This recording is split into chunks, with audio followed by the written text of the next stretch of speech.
दिसंबर आने को है। अगर आपको याद होगा 2023 का जनवरी और फरवरी का महीना, पूरे उत्तराखंड के जंगल धधक रहे थे। कहीं दोबारा 2024 में ऐसा ना हो जाए। क्लाइमेट चेंज का एक बड़ा असर हमारे पूरे हिमालयी एनवायरनमेंट में पड़ता हुआ दिखता है। तो जंगलों की आग से कैसे बचें और क्या स्थितियां हैं वन विभाग में काम करने वाले कार्मिकों की, आइए जानते हैं। उत्तराखंड के वन यहाँ की जैव संपदा हिमालय का जीवन आधार है। सर्दियां आते ही वनों में आग लगने का सिलसिला शुरू हो जाता है। वन विभाग के पास न तो उचित संसाधन है और न ही उनके पास आग बुझाने के लिए उपयुक्त कार्मिक हैं। जो हैं उनकी स्थिति भी बेहतर नहीं है। बिना मैन पावर के वनों की सुरक्षा कैसे होगी, यह एक बहुत बड़ा सवाल है। वन पंचायत और पर्यावरण पर काम कर रही पत्रकार रंगकर्मी विभू कृष्णा से समझते हैं पर्यावरण से जुड़े इस गंभीर मुद्दे को। कौसानी से विपिन जोशी की ये रिपोर्ट। क्या शुभ नाम है आपका? लोनी। तो कितने टाइम से काम कर रहे हैं लोनी जी आप यहाँ? 2011 से। 2011 से काम कर रहे हैं। तो क्या समस्याएं हैं आप? समस्या सभी समस्याएं हैं सर जी। कई समस्याएं हैं। साल भर में 2 साल में 1.5 साल में तनख्वाह मिलती है। कई समस्याएं हैं। तो इसके लिए आपने कुछ की कार्रवाई विभाग से बोला? विभाग की तो कोई बोलते रहते हैं, सबसे ही बोलते रहते हैं सर, कोई जवाब नहीं मिलता है। फिर कहाँ हो जाएगा, कब तक होगा कोई पता नहीं है। तो ऐसे में फिर आप चलाते कैसे हैं अपना? अब क्या करें, चलाना पड़ता है सर, क्या करें। कितने लोग हैं गेस्ट हाउस में? यहाँ हम 2 लोग हैं सर। अच्छा कोई नहीं, जंगल भी जाना पड़ेगा, नर्सरी भी देखनी पड़ेगी, बंगला भी देखना पड़ेगा, कस्टमरों को भी हैंडल करना पड़ेगा, कई चीज़ें हैं। सैलरी तो अब तो सर ये 4-5 महीने से तो बराबर मिल रही है। अच्छा। हाँ, बीच पर रही है दिक्कत? अब बीच में काफ़ी दिक्कत रही है शुरू में, स्टार्टिंग में 33 महीने में, 64 महीने में आने वाले ठीक तनख्वाह। इतना हादसा हुआ है, कुछ उनके वो पेरेंट्स को कई चीज़ें हैं, या नौकरी दी जाती है, कोई वो दिया जाता, कई चीज़ें हैं, कुछ नहीं दिया गया। आदमी मरा का मरा रह जाता है। हैं कौन है हमारा यहाँ? हम तो ये पेड़ पौधों से ही बात करते हैं। जंगली जानवरों का खतरा भी बिल्कुल खतरा है, चीता का खतरा है, जब जंगली जानवरों का काफ़ी खतरा है। कुछ इक्विपमेंट भी मिलते हैं आपको विभाग की तरफ से आग बुझाने के लिए? डंडा तक क्या मिलता है, जनवरी ठेरी है, वही मिलने वाली ठेरी, बाकी क्या ठहरा। पहाड़ी में कहीं आग लग जाती, इस क्षेत्र में आग लग जाती तो जाना पड़ता है, बुझानी पड़ती। न कोई साधन है न कुछ है, जाओ अपने उससे जाओ। अलग अलग स्टेशन पर आप जाते रहती हैं, लोगों से मिलते रहती हैं, एक अच्छा अनुभव आपको है पूरे हिमालयन क्षेत्र का। तो क्या लगा आपको यहाँ पे आके?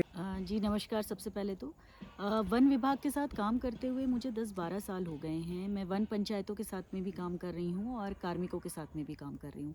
देखिए, जो हमारे सबसे लोअर कार्मिक हैं, उनकी बहुत ज़्यादा समस्याएं हैं। अगर आप ऐसे मैं बताना चाहूँ तो देखिए, भौगोलिक परिस्थिति के अनुसार पहाड़ की बहुत विषम परिस्थिति है। यहाँ पर एक बीट इंचार्ज होता है, एक फॉरेस्ट गार्ड होता है।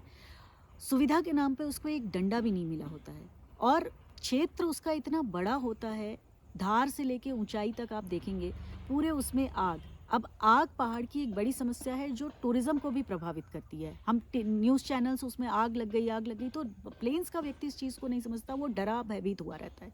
पर हम अगर उसकी जड़ पर जाएं कि आग लगती क्यों है, इससे पहले ही बचाव क्यों न कर लिया जाए, इसमें ग्रामीणों का सहयोग लेना और कार्मिकों का जो हमारे लोअर कार्मिक है उनका सहयोग देना बहुत ज़रूरी है, बहुत इम्पॉर्टेंट है। हमारी सरकार को, हमारी जो जितने भी आला ऑफिसर्स हैं, उनको इस विषय पर सोचना पड़ेगा, उनको कुछ समितियां बनानी पड़ेंगी, उनको पहले से लोगों को जागरूक करना पड़ेगा। मैं बिल्कुल इसके फेवर में नहीं हूँ कि आप हेलीकॉप्टर से आग बुझा रहे हैं। आपका वो सारा बजट जो हेलीकॉप्टर के उसमें जा रहा है, तो ये आने की ज़रूरत ही क्यों पड़े? अगर उस बजट को आप हमारे इन कार्मिकों को और समितियों को दे दें, जो गाँव वाले लोग हैं उनको दे दें, उनको पहले से अवेयर कर लिया जाए, उनको साथ में कॉन्फिडेंस में ले लिया जाए। उन महिलाओं को, हमारी बहुत सारी मंगल दल की महिलाएं हैं, स्वयं सहायता समूह हैं, तो अगर इनको हम शामिल करके, इनको जागरूक करके, पहले ही जैसे ओण दिवस का एक प्रचलन चला है कि 1 अप्रैल से पहले जितने जगहों पर भी ओण होते हैं उन सबको जला दिया जाए, 1 अप्रैल के बाद ओण जलाया ही नहीं जाए। तो इस तरह की ये छोटी छोटी चीज़ें, ये छोटे छोटे त्यौहार जो हमारे इसमें आए, अगर हम इनको साथ में शामिल कर लेते तो ये सारी दिक्कतें कभी आएंगी ही नहीं। मुझे लगता है कि इसमें नीतियां बनाने की ज़्यादा ज़रूरत है, बजाय कि हम हायर उस पर सोच रहे हैं। क्यों? क्योंकि वो ऑफिसर्स हमारे जहां बैठे हैं वो ग्राउंड लेवल पर आके देखना नहीं चाहते, या उनको समझने की उनको ज़रूरत महसूस नहीं होती। बट जब आप नीचे आएंगे तो आपको पता चलेगा, एक बीट इंचार्ज उसके पास में सैकड़ सैकड़ हेक्टेयर का उसके क्षेत्र रहता है। तो ये संभव ही नहीं है कि एक व्यक्ति जो है आधी रात में ऊपर जाए और ना उसके पास कोई सेफ्टी का कवच होता है, ना उसके पास में कुछ होता है। जंगली जानवरों का आतंक रहता है। तो पहाड़ की जो फॉरेस्ट है, मैं कहूँगी कि उनका जॉब आसान नहीं है। और हम सिर्फ ब्लेम करें कि हमारे कार्मिक हैं, फॉरेस्टर है, वो आग बुझाएगा, तो बिना लोगों के सपोर्ट के ये संभव नहीं है। इसमें आम जन को, हमको, आपको, सबको अपनी एक नैतिक जिम्मेदारी समझते हुए इसमें आगे आना पड़ेगा, तभी हम अपने जंगलों को बचा पाएंगे। और हमको ये भी मैसेज देना पड़ेगा कि जंगल हैं तो हम हैं, तो हमारा पहाड़ है, तो हमारा उत्तराखंड है, तो हमारी आजीविका है, संसाधन है, सब कुछ है।